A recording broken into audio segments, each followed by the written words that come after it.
È una corsa contro il tempo, dice il presidente della provincia di Belluno Roberto Padrini al termine del tavolo regionale di oggi nella sede di Veneto Lavoro a Mestre per esaminare la situazione di Italia Wambao ACC.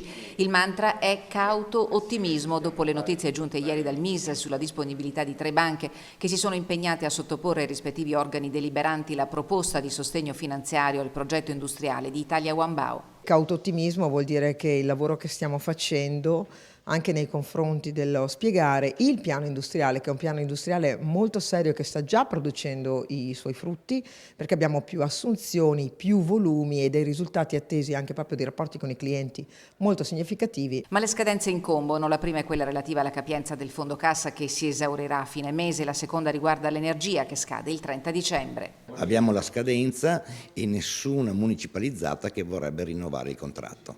Il problema richiederà uno sforzo comune per avviare un'interlocuzione con le principali società erogatrici di energia per garantire la piena operatività dell'azienda ed è evidente che la preoccupazione resta. C'è un tavolo di persone assolutamente impegnate per provare a trovare le soluzioni.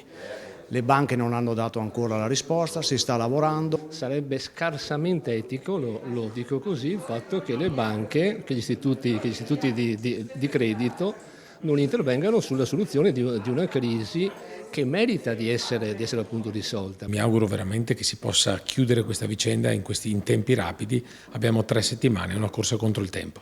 Da Belluno la presidente di Confindustria Lorraine Berton, ACC deve continuare a vivere perché ne ha le capacità.